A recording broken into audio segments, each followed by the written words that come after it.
Welcome to Wealth Well Done. Together, we'll cover a wide range of important topics surrounding money and the impact it has on our lives. From the sophisticated and highly valuable planning techniques of the ultra-wealthy to the commonly underutilized biblical teachings. Together, we'll work to improve our relationship with money and our effectiveness in stewarding it well. Here's your host, Eric Scovill. Welcome to the 13th episode of the Wealth Well Done podcast, where we go after the tactical, practical, and spiritual advice to help you do your wealth well done. As always, we have the disclaimer here that says anything that we're talking about in the show is meant to be generic. And so take this advice, apply this to your situation, work with your financial team to decide what doesn't make sense for you. But here today, I'm so happy to have good friend Jeff Miller here for another episode. Last week, we went after the ways to help you get healthy with money on the individual level, which you brought up is impossible until you get healthy, yourself first. You have to heal from the inside out, and then you can go after how to get healthy with money.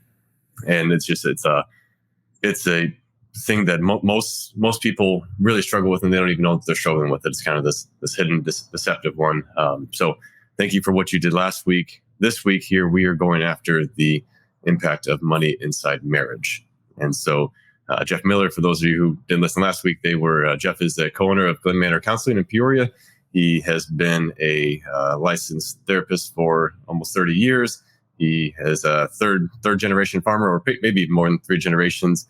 And he's also the chairman of the elder board at Northwoods Community Church. So Jeff is very well suited to have this conversation. And he also has a perfect marriage. Which don't ask my wife that question. Which is even better. So he's the perfect man to talk to us about this. So we know that in this, I'm going to say this country, but this is a worldwide issue. But let's just focus here in this country. We've screwed up marriage.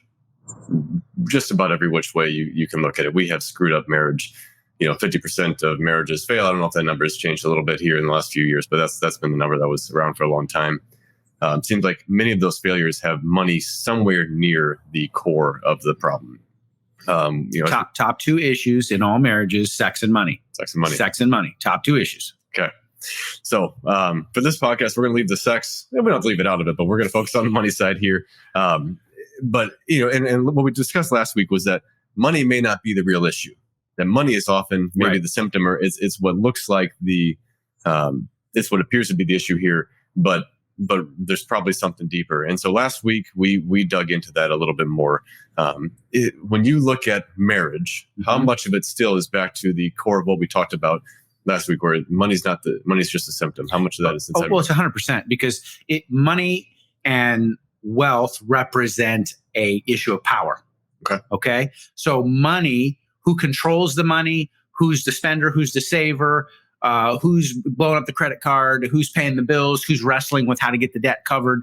Those are all power-related issues in the marital relationship. And so they expose poor communication. They expose poor limits and boundaries. They expose all kinds of other problems that just get labeled as money problems. Yeah. Okay. All right. If you were to look at this, what's a man needing out of marriage? Well, top 2 needs that men, or the top need that men have, is to be respected. Top need that women have is to be reassured that they are loved. Now you can think about how would money play into that equation. So for the guy to feel respected, it would be, thank me for all the money I earn and don't question how I spend it. Yeah. For the woman, it would be, I want to know that we're okay. I want to know that we have a retirement plan. I want to know we can cover the expenses for the kids who go to college. I want to know that we can get them into Little League, and we've got enough money to do all that. So it's a different function for each partner, but we have to be aware of those functions and try to meet both of those sets of needs. That takes work. It doesn't just happen just because somebody goes to work and a paycheck comes home. Okay. So a man needs respect. And as we talked about last week, often that the lie that we have there is that respect comes because I make a lot of money. Correct. Because I make more than you. If I am competing against you, and you're the handsome guy who lives in the bigger house down the street, or you're the you're the brother-in-law or something else like that. And you inside families, they have tons of that. But so a man might think that his respect comes from he's going to earn that by having more money. Right. And so lie number one we have to figure out is respect doesn't come from there. Correct. Respect does not come from money. It comes from your integrity. It comes from your values, your morals, your ability to be depended on. It ultimately goes back to, what is the role of a husband in a godly marital relationship? It is to protect, to provide for, to nurture, to care for, to be selfless. It is all kinds of things that aren't related to just bringing in, a 6 or 7 figure income. That's not what it's about. Yeah.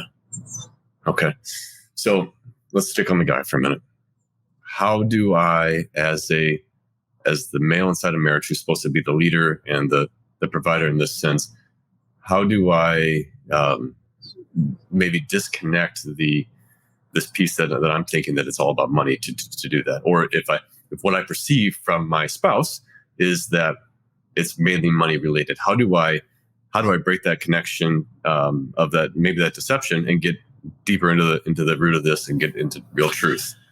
Well, again, for many, many men, their sense of being successful is directly correlated to, is my wife happy? Does she have everything she wants? Do we look good from the street curb? Does the appeal from the street curb look like we've done it all? And unfortunately, all that's empty, because it's still going to leave those nagging issues that are happening behind closed doors that nobody sees. And my heart for the work I do is I want to get behind the closed doors and work on what the root issues are, rather than work on just painting the facade and making it look good from the street corner, because that's just a lie. Yeah. That's not what it's all about. And very few men are coached or encouraged or even challenged that their most greatest gift is a relational gift to the people that they love. Men are taught a lie. They believe a lie that my worth and my value is what I do, not who I am and my heart. And so many men have just walled off their hearts. They've numbed their hearts down. They've shut their hearts off. Right. And it's such a disservice to themselves, to their loved ones, and ultimately to their relationships. And so for a guy to begin to get back to a place where he recognizes that his worth and his value is not tied to the money that he earns or the job that he has or the title that he has, but it really is to who God made him to be as a provider, a protector, a care person, a person who's modeling Christ's love for the church. That is not easy to do. That takes work and discipline, and it takes intentionality, because it's easy to go to work. I mean, really it is. It's easy to get in the car, drive to work, go put in 10 hours a day. It's hard to sit and to reflect and to review and to evaluate and to be vulnerable and to talk and to touch on things that are painful and to be present. Yeah. And to feel. Because you and I aren't wired up that way, Eric. We're not wired up to just naturally feel. We're not wired up that way. Our wives are, but we're not. So you brought up something really good, that most men would not consider one of their strengths to be relationships. No. Maybe salesmen would, but they're going to think of their relationships in terms of business and sales. But most men would never consider themselves to be good at relationships. And that is another lie. That's not true. I'm good at carpentry. I'm good at blank, but not I am good at relationships. I am a great husband. You don't hear many guys say that. I'm a great husband. I'm a great dad. No. I mean, if you did an icebreaker at an event with a bunch of guys, go around the room, tell us about yourself. Yeah, my name's Bill, and I pour concrete, or I'm Steve and I sell cars, or I'm Phil and I do insurance. Not I'm Jeff and I am a servant of Jesus Christ, skillfully disguised as a husband and a father. Okay. Yeah. Now, I'm the first to admit, I'm not introducing myself that way. I didn't introduce you that way either, even though I should have. But that's my heart. My heart is I want to be that. Yeah. I want to, because I know that's where eternal wealth, eternal value, eternal rewards are going to lie. The stuff that moth and rust does not destroy, the stuff that does not rust and go away. Right.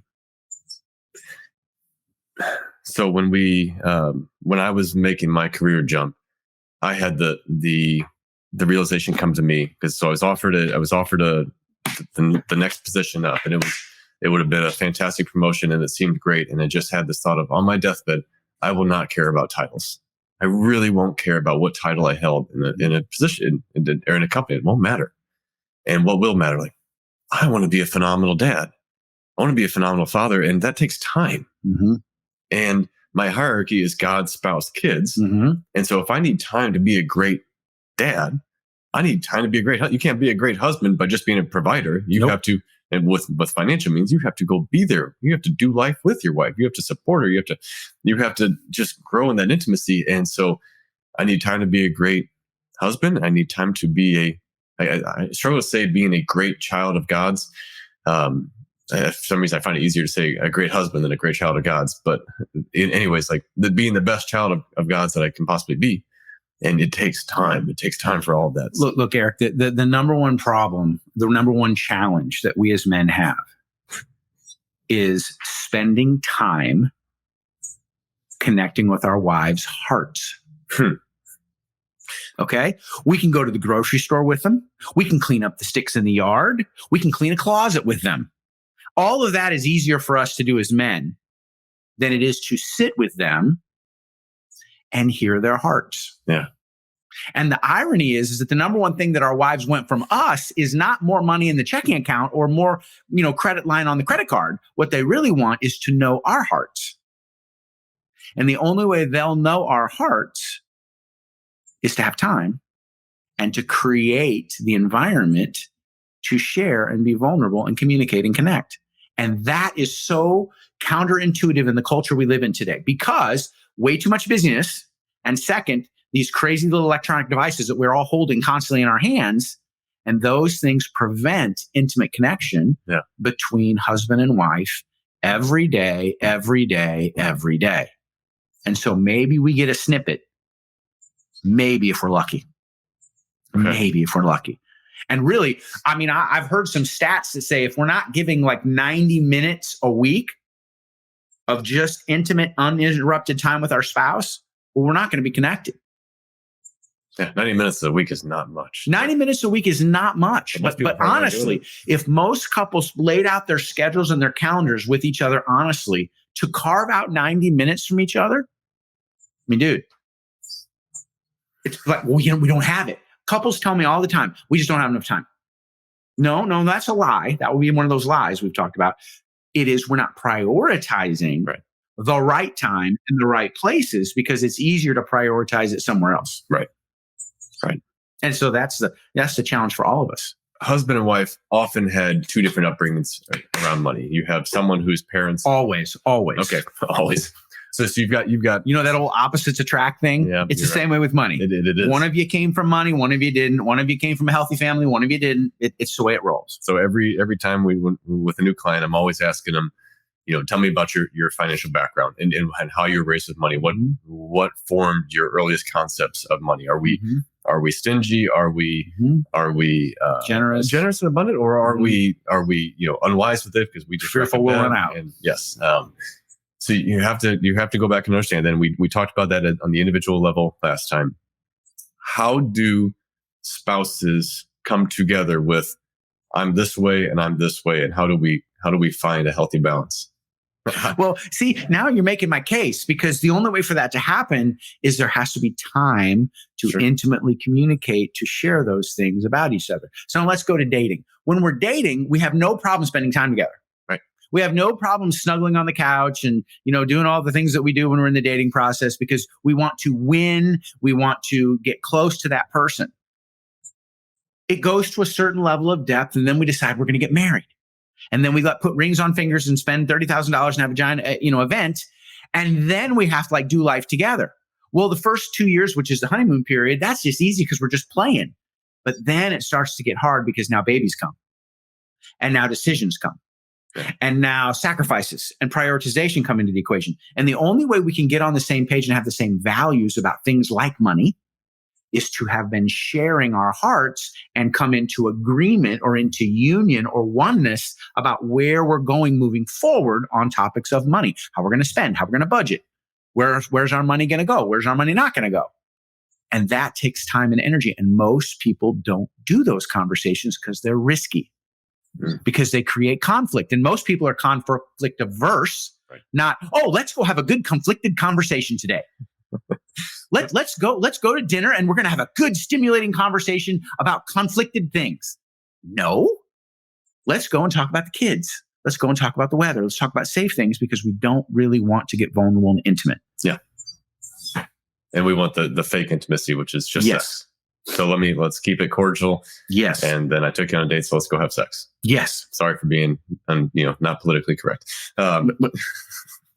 That's where so many of it. It's exactly where it is. That's reality. I have annoyed my wife so many times by those conflict conversations, but they're worth it. I will tell you, absolutely, they are worth it, because the fruit of it on the other side of the annoyance and the pain of the conflict is it's incredible once you have an understanding of each other, and that's where having someone and to anyone listening to this podcast, you probably can't get Jeff. Jeff is he doesn't have he's off limits. Yeah, Jeff's off limits. It would have been great for you if you could, but you need to find someone else who can help you facilitate those conversations, who can help you through the conflicts. And so that's where one thing I hope you take out of this is if you're having money issues or you're having issues inside your marriage and you think they point back to money, A, we need to go deeper. Yes. But then B, with that, just on the money side, like there's going to be compromise, there's going to be sacrifice, and it might feel one-sided. That all it is spouse A just wants to spend, and spouse B doesn't like that. Spouse B is the one who's producing either they're the ones who are trying to conserve to make sure we have enough for retirement, or they are the ones who are trying to provide. Either way, but there's going to be someone has to lay themselves down first. Yes. But see, on both sides of that equation, there's a wound. Okay. Sure. On the person who spending, they're spending because the spending is anesthetizing some place of fear and anxiety and discontent.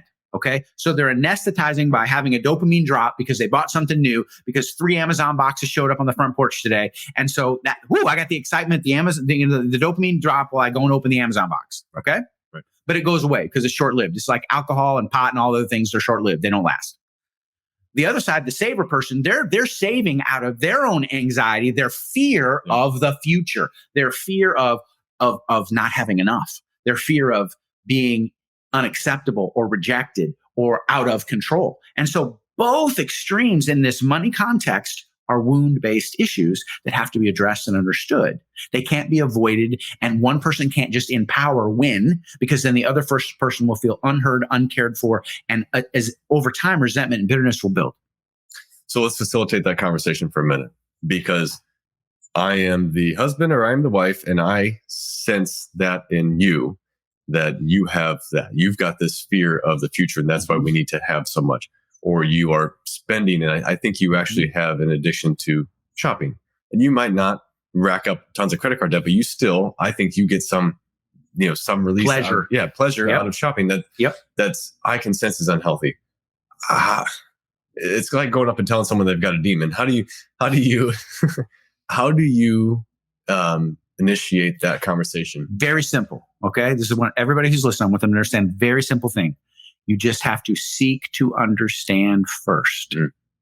Seek to understand first. So the question would be, tell me more, or help me understand. It's not, you have a problem and you need to get some help, because that immediately puts people into a defensive place. I say, you're right. That's great. Please help me. Yeah. But that doesn't facilitate intimacy or getting to the root of the problem. We get to the root of the problem because we, out of love and compassion for this person, we seek to understand first. We open ourselves up to wanting to understand, facilitating a safe space where they can vulnerably share what's genuinely behind those issues. Okay. And so we have to ask helpful questions without attacking, criticizing, belittling, making assumptions, making statements. Those things just shut people down. And this all day. This happens at first conversation. Things. This is happening in every person who's listening's world everywhere. It's happening in their work world. It's happening in their, with their in-laws. It's happening with their kids. It's happening all the time. These are basic communication principles that we have to work through and get better at so we can have better outcomes in all of our relationships. Okay. But as it relates to this specific topic, it's super critical. And even if it takes you a year to work through this, imagine, so 1 year of painful conversations about money over and over and creating conflict. It will take at least a year. It isn't one dinner out conversation. It's not one night with the kids at in-laws so that you can have the whole night to talk.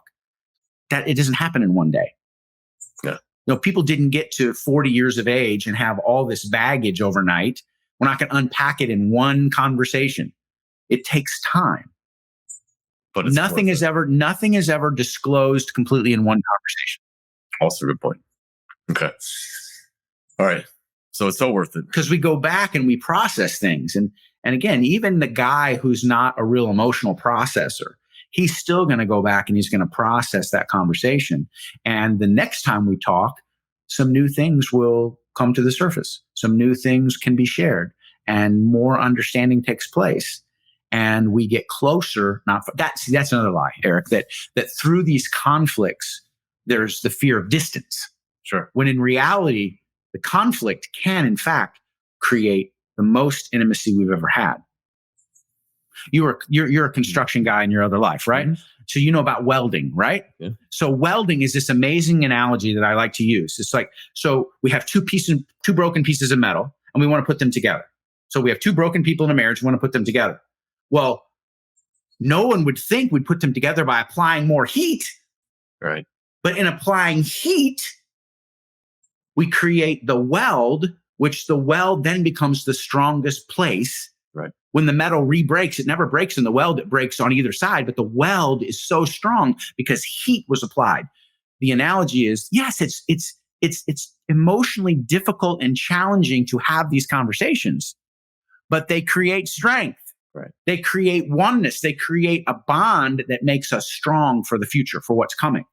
And when our children see that again goes back to what I said in our last conversation. The greatest gift we give to our children is that mom and dad are okay. Right. When they see mom and dad work through conflicts and they see mom and dad getting stronger, they're just like, they're at peace because they know they're going to be okay.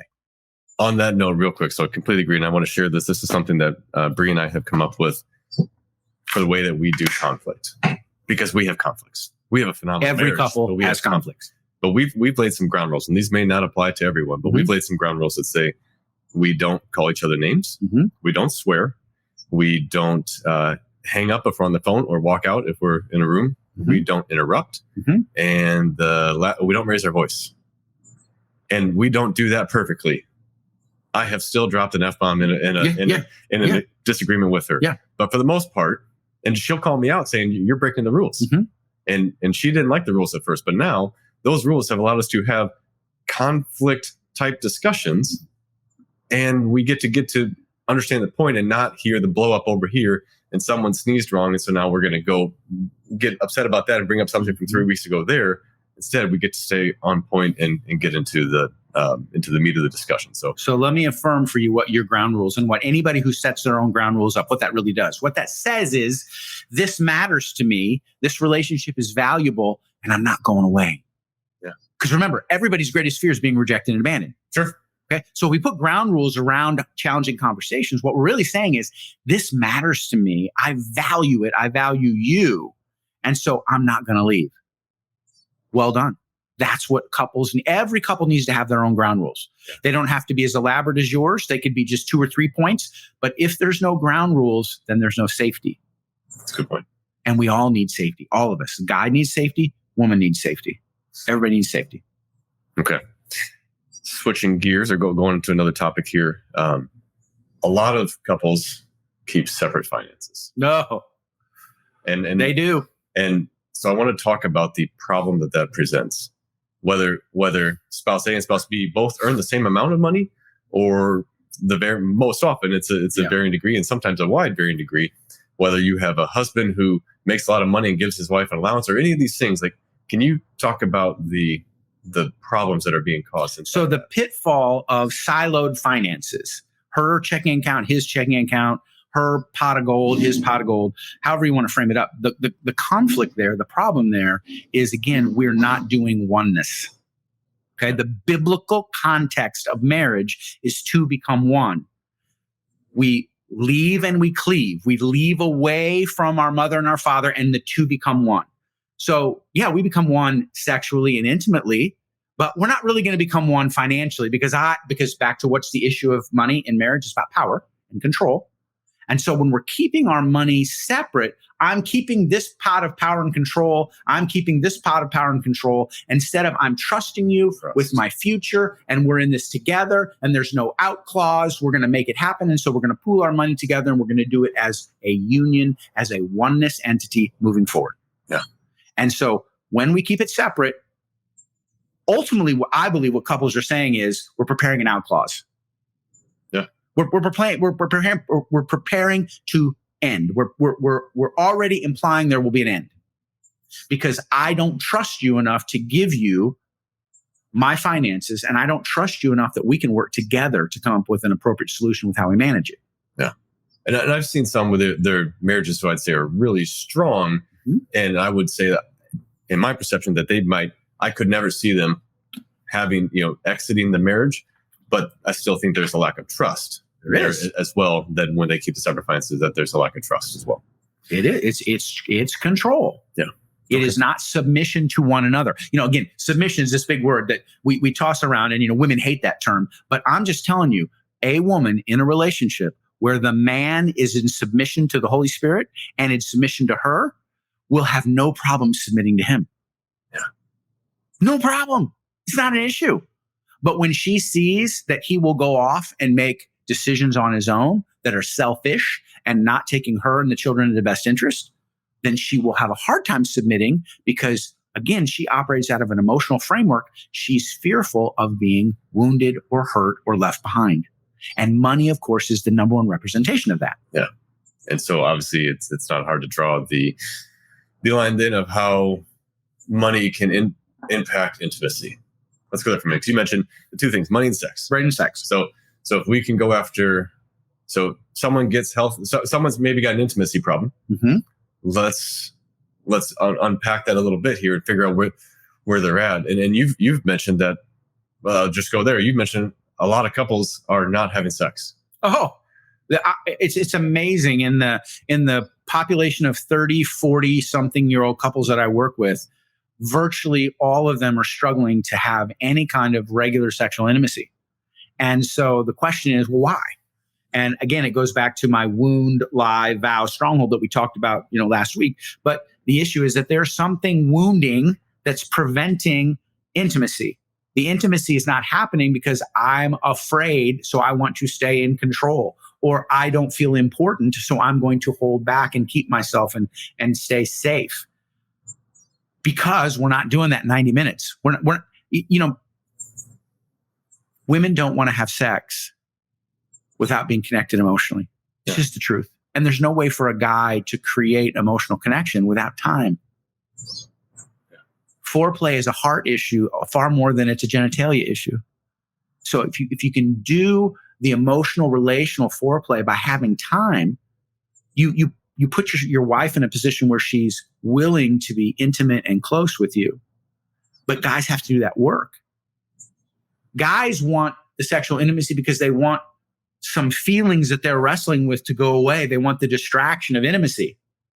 Yeah. But what the wife wants is to know what's going on distractedly inside of you and to share that stuff with her. And then she wants to be intimate with you. But when that doesn't happen, we have conflict. We have pushing apart. We have, avoidance.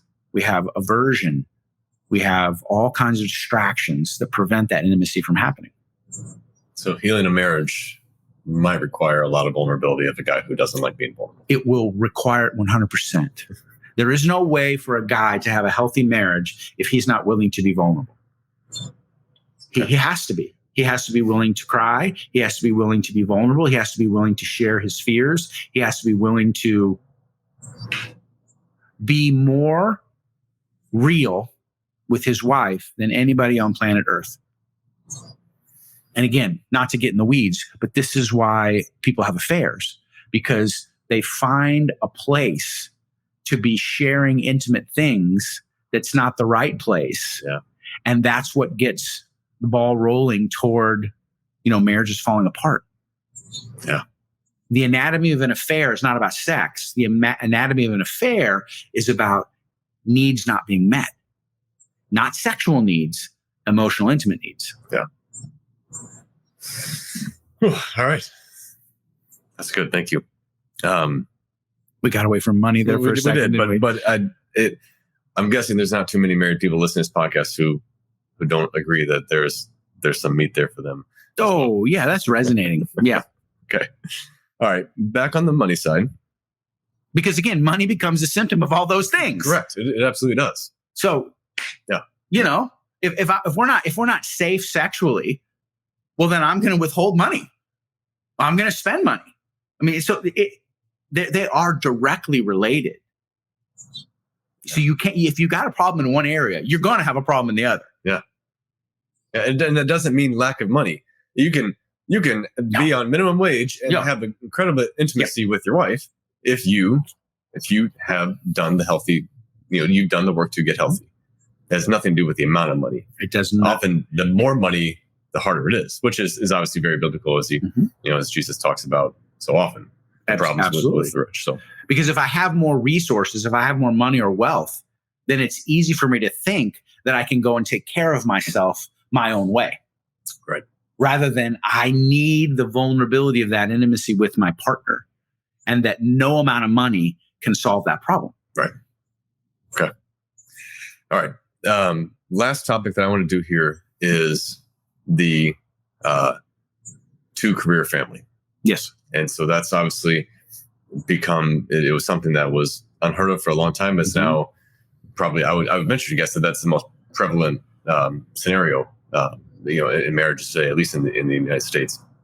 So when you have two career-focused people, especially when you've got two very talented people who feel called into their career, who feel good at it, who maybe are validated by the success that they have in their career, how do you help? So obviously there are some very common problems. You don't have to deny the fact that it's going to be harder on the kids. It's going to be harder on the family. You're going to have less time, those things.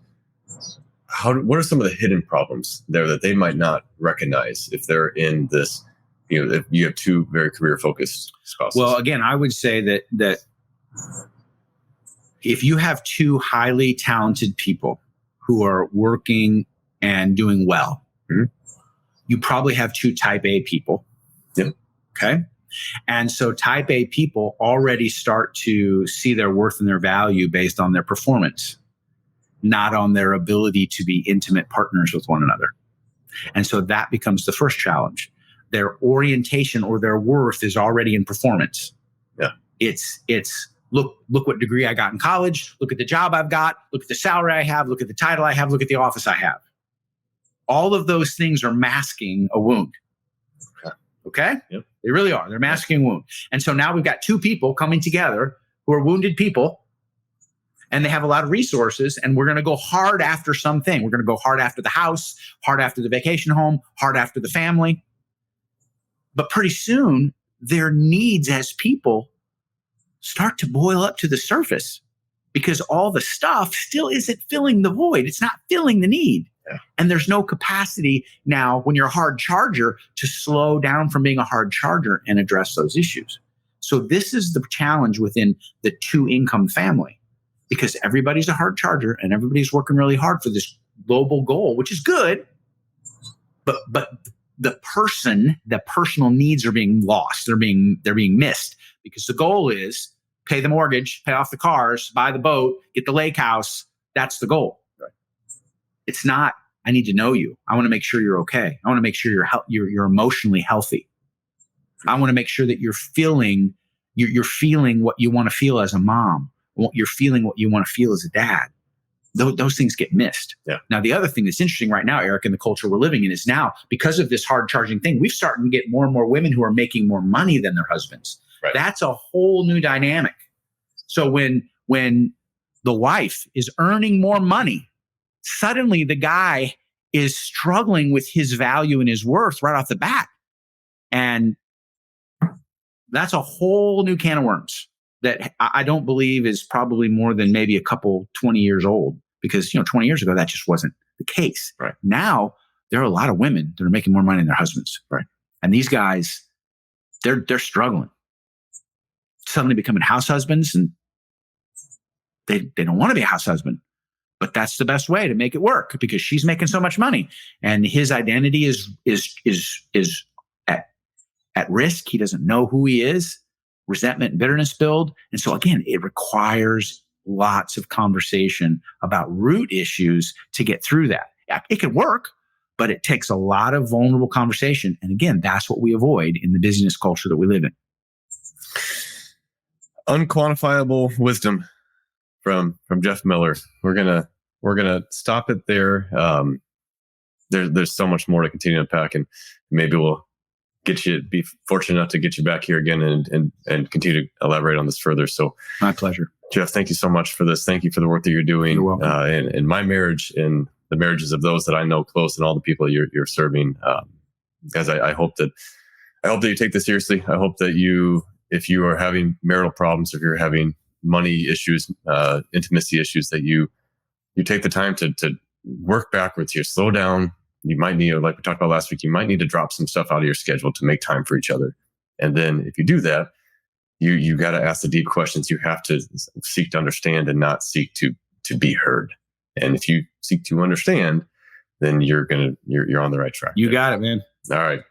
Okay. Thank you very much. And like you said, this isn't about you subscribing and you trying to, increase our likes or anything like that. I don't care about those vanity metrics. But if you are finding value with this, please share with others. That way we can get this message out to as many people as need to hear. Love you all. Thank you very much. We'll see you next week.